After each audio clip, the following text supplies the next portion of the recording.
the court considers Mr. Fulk to be particularly violent, dangerous, and callous. That's what his actions showed me that night. You've heard from the family today how Tim Brown was a son, he was a brother, an uncle, a cousin, a coach, a mentor. He was a helper. He showed up for people.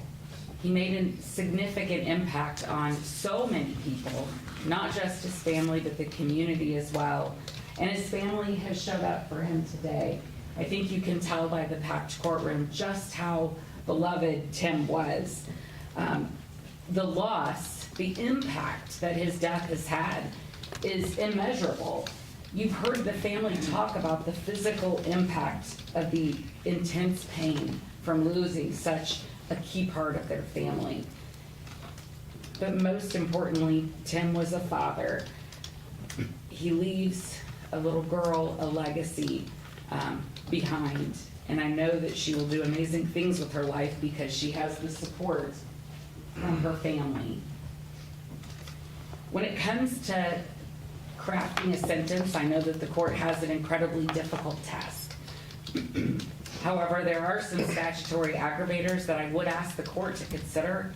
Obviously, no sentence that is imposed, no number of years, will come close to filling the void of Tim's loss to his family.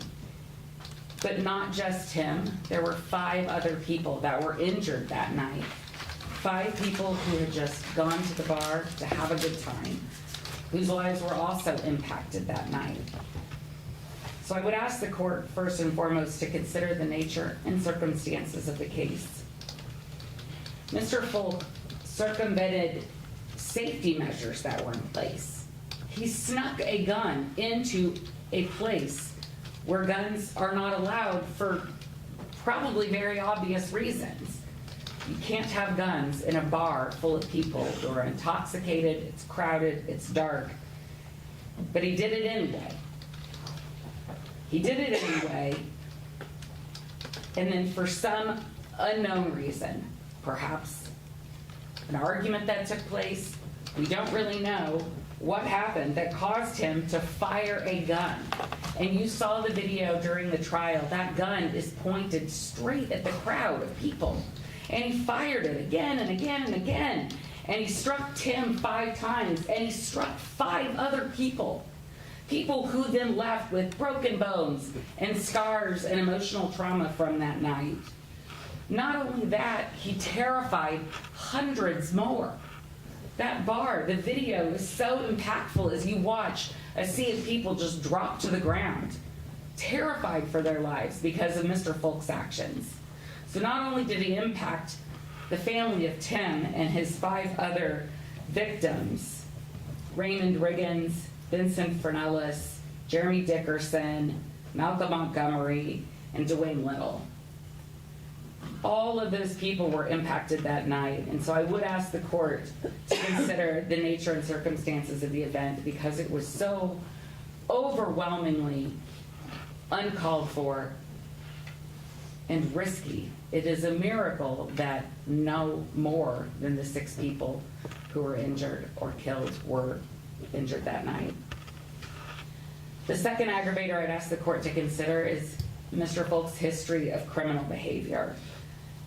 He has a lengthy juvenile history that involves a number of arrests, a number of true findings, and with those true findings come again and again failed components. He went to juvenile DOC, I believe, twice.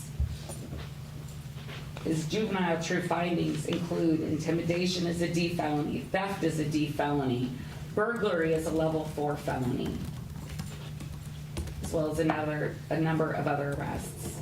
Then I would ask you to look at Mr. Fulk's adult history.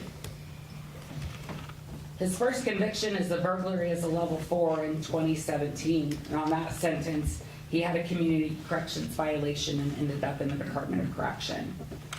He then had a number of other arrests, including a strangulation in 2021. He also had a theft in 2023, with again a probation violation where he was sentenced to the Marion County Jail, as well as another theft case with the same outcome, a probation violation. Again and again and again, Mr. Fulk encountered the criminal justice system from the time I believe he was 14 at his first arrest until today. Additionally, while he was in custody, he's had a number of violations, as well as being charged with a new offense. He had violations in July of 2024 for assault. He had a violation in April of 2025 for assault on a staff member. He had a violation also in April of 2025 for disruption of jail operations.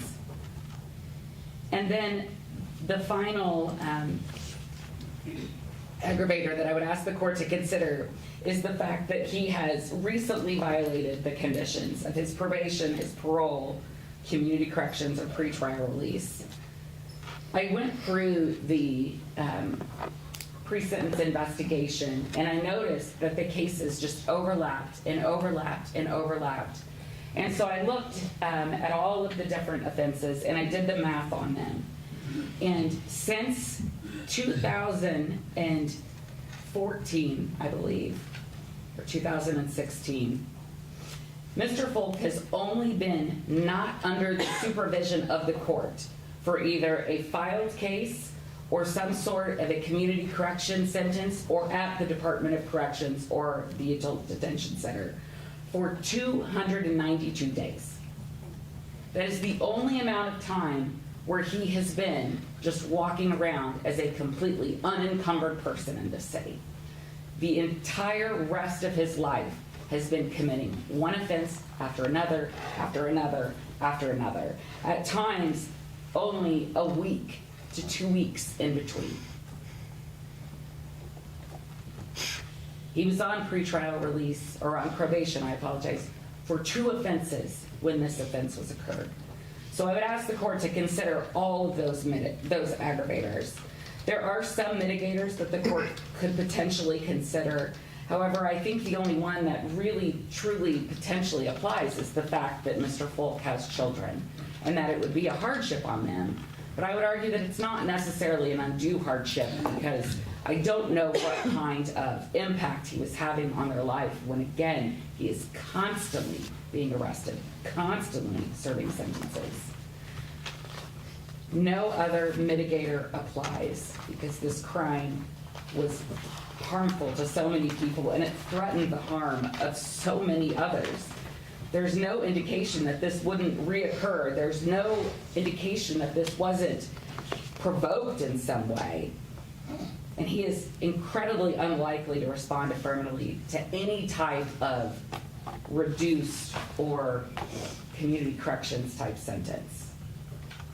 So based on all of these aggravators, I would ask the court to impose an aggravated sentence.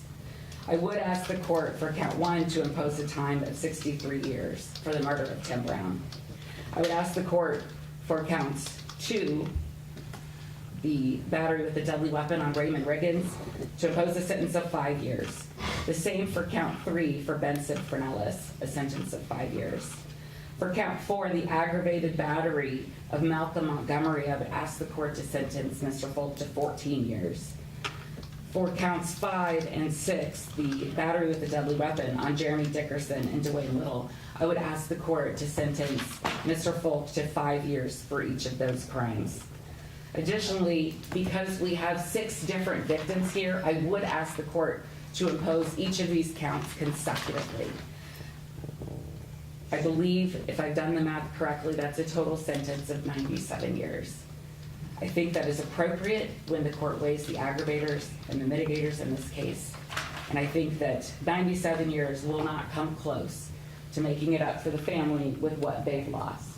It won't come close to making the other 5 victims whole again. But it will hold Mr. Fulk accountable in the most appropriate way under the law. Wait, defense argument, please. Yes, Judge. I think there are 2 statutory aggravators. I think number 2, the history of criminal and delinquent behavior, is an aggravator to consider. I also think that the recent violation of probation number 6 is also an appropriate mitigator for the aggravator for the court to consider. As far as mitigators, Judge, as I see it, I think number 2, unlikely, so the result of circumstances unlikely to occur applies, as well as the undue hardship imprisonment will impose on Mr. Fulk's kids. I guess I'll start with kind of throwing out there. When you see what was presented at trial, Mr. Fulk didn't go to the bar with the intent on any, maliciousness or anything of that nature. What we know is he was at another bar beforehand. Everything was fine. He's outside dancing. He's having a good time at Landsharks when he's first there. I think I agree. There's nothing that we know based on the case as to what happened inside the bar. I agree with that.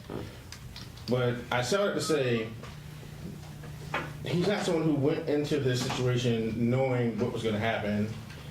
I think this is the result of bad decisions that compounded is essentially what happened here. It's not someone who went in, kind of with this evil intent to do harm to anyone in the bar. Now, obviously, again, he made a poor choice, but I asked to separate that from kind of some things that we know about Mr. Fulk. We know he does have 4 children, 2 sets of twins, that he was active and engaged in their life. We know that he was someone who was in school. He was someone who had a job. So he's someone who, was trying to, be a productive member of society. I think looking at the PSI, kind of the juvenile things that the prosecutor talked about are kind of indicative of instability as a child, and things that happened to him as a kid. I think throughout that he has tried to be productive, a productive member of society as much as he can, and I think he's someone who has tried. So I started to say, Judge, I don't think he is, someone who could be considered the worst of the worst. He's not someone who, had nothing going for himself. He has family here in the gallery today. He has people who, kind of he's beholden to, he's accountable to, and who love him, and who, want to see the best for him. And looking at all these things, Judge, I think I would ask the court to consider, based on kind of the speed and the chaos, to run some of these counts concurrently, and not run them all consecutively. I understand the state's sentiments, but basically we know what happened here. This is not something where, it wasn't intentional. I mean, obviously the jury said it was knowingly, so I asked the court to kind of take that difference into account in terms of the results. I think it needs to be punished, Judge, but I don't think that this needs to be an aggravated sentence. I think, if you're going to craft the sentence, I think the perfect position, you've seen all of the, you've seen all of, the whole case, from beginning to end.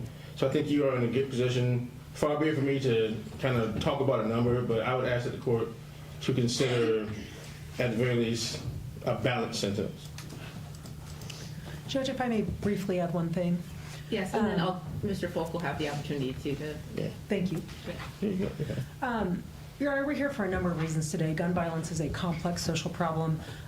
Mr. Fulk had an exercised agency that night. We are not minimizing that, although we do maintain that this was criminal recklessness. We are here in part because of our government's abject failure to protect us from gun violence. We would not be here if our government had made appropriate efforts to protect our community from gun violence. So I wish to add, again, that this is a complex social problem that cannot be laying at the feet solely of Mr. Fulk. And so for those reasons, we are asking for a more mitigated sentence than the state is requesting. At this time, if you would like to make a statement, you may do so, and I'll consider that before deciding on your sentence, sir. Is there anything you'd like to say? No, thank you, Judge. The pre-sentence report with the correction that was made with respect to the juvenile record, the evidence that was presented at trial, the evidence that was presented during this hearing, Exhibits 1, 2, and A, those were letters presented by both parties that the court had the opportunity to read, and then to consider them. The court has considered arguments at counsel.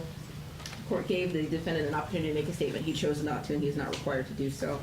With respect to aggravating circumstances, the court considers Mr. Fulk's criminal history and his history of delinquency to be an aggravator. Mr. Fulk's history is particularly aggravating in nature. He has a sustained history over many years of constantly committing crimes or delinquent acts. It's also an aggravating circumstance that he was on probation when this occurred. The nature and circumstances, as awful as they are, I'm not going to consider that as a separate aggravating circumstance because I think that that's captured in the 6 separate, nothing that the court can ever do can bring back a family member, a loved one who's gone. And so the nature and circumstances of homicide matters, it's always horrible, and that's captured by the 45 to 65-year range. With respect to mitigating circumstances, I did have the opportunity to read the letter that was submitted by the defendant's fiance. I understand that he has 4 children, that this would be a hardship on the defendant's children. And the court did note in the pre-sentence report that Mr. Fulk had some level of instability in his childhood that the court will consider.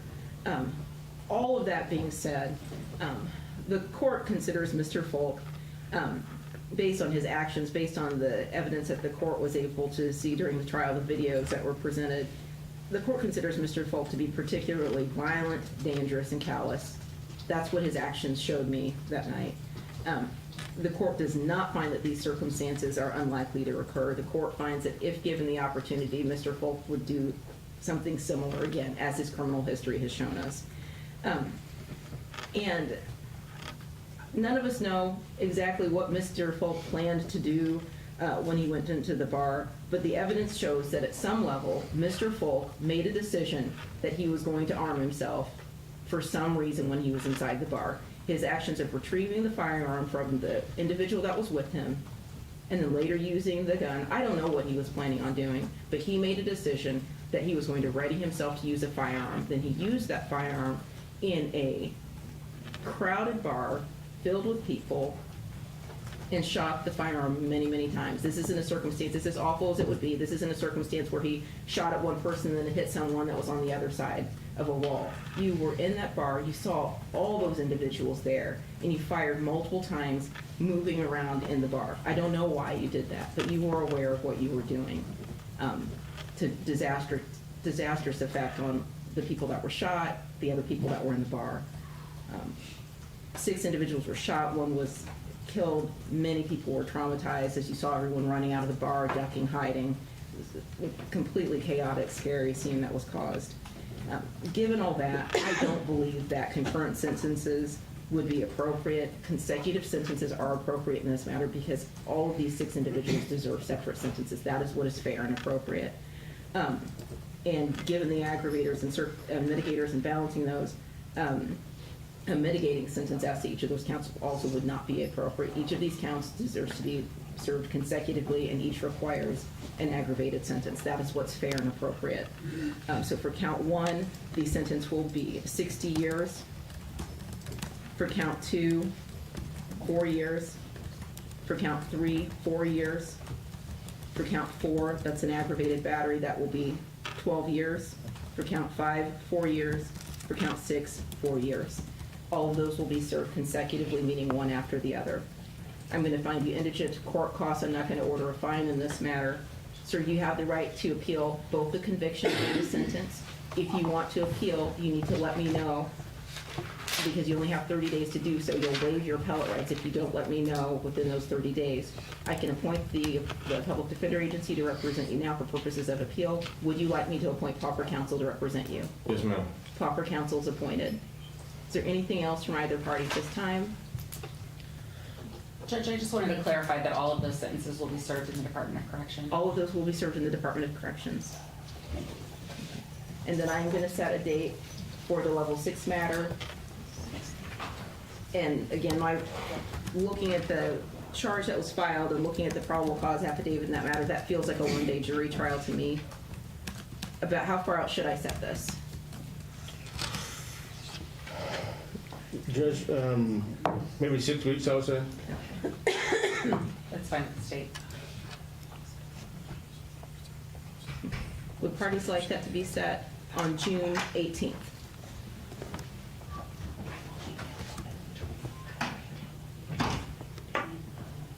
was the date? Let me make sure on the phone. June 18th. If I can have one separate one.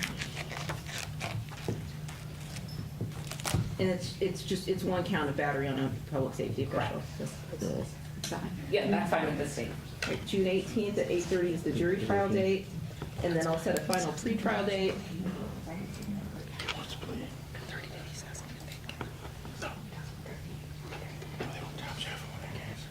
Could we set that for June 9th at 1:30? I apologize, Judge. Is that okay? June Yes. 9th at 1:30 for the final pretrial, is that okay? Yes. Yes. Okay. And then if anything changes, then just send me an email and let me know, okay? Yes, sir.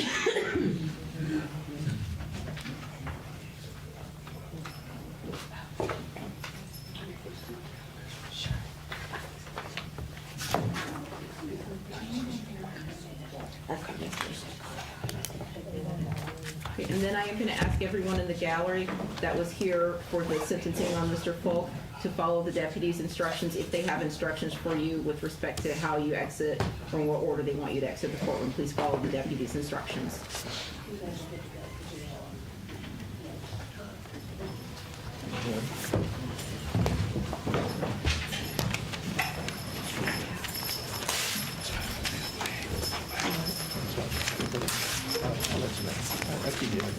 Yeah, please. Yeah, I'm gonna have it. Yeah.